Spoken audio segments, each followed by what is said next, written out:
Hey everyone, how are you doing? Lee Gerstmann here again, and another record review for you. I have to give a wink to Ian Wadley, who suggested that I do Neil Young's Zuma. I had first heard Neil Young around the time period of when he was with Crosby, Stills, Nash & Young on Deja Vu, and I had his album After the Gold Rush. And that was when I was about 4 and 5 years old.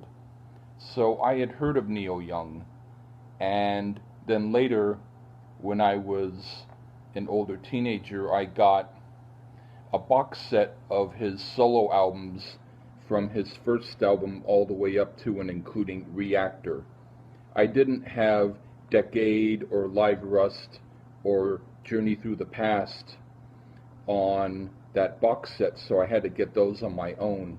And Journey Through the Past was really difficult to find, but I finally found it. So I was a Neil Young completist, and so Zuma was an album that I used to listen to a lot, and he also was an influence of mine on my songwriting. So it makes me wonder if Ian was invisible and scoping through my records back then and knowing what I had and what to ask for me to review. But anyway, here is my review. The first song, Don't Cry No Tears. Neil sometimes puts filler tunes first, and this is an example of that, but I don't mind it. It's an average song. I've heard worse by him. And then Danger Bird, this is a slow burner, getting more rocking as it continues.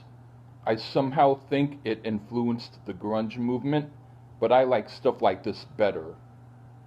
And then Pardon My Heart, favorite song, beautiful. I need to do my own version. There was a certain time in my life where if it wasn't for songs like this, I might have been way more screwed up. Not that I'm perfect, but I'm a lot better, and it was because of songs like this. And then Looking for a Love, this makes me think he tried to improve on the Rolling Stones' Dead Flowers from Sticky Fingers, and he succeeded. He doesn't always do country style well, but on this song, he does. And then Barstool Blues, I could hear Levon Helms singing this. It's like a crusty piece of sourdough bread that still tastes good if you put some butter on it, or a flat can of beer that still contains a buzz and has some flavor. I like it. And then Stupid Girl, I could imagine the band, doing this in a heavy rocking blues version with Rick Danko singing. This is one of those obscure gems people don't listen to often, but it's enjoyable. And then Drive Back, this is like what he'd do later on the album Reactor. I really like this type of groove from Neil.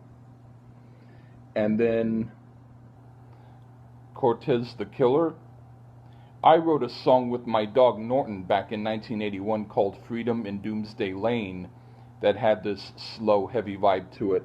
That was before I heard this song, but this is like a slower version of Like a Hurricane from American Stars and Bars, but it's really good. I would have liked to be in the studio when they did this, listening to it loud. It also has a folk song structure to it. And then Through My Sails, this is like a remake of Peace of Mind from Comes a Time, but more sloppy. It's also like a Beach Boys rehearsal track. I could have done without this.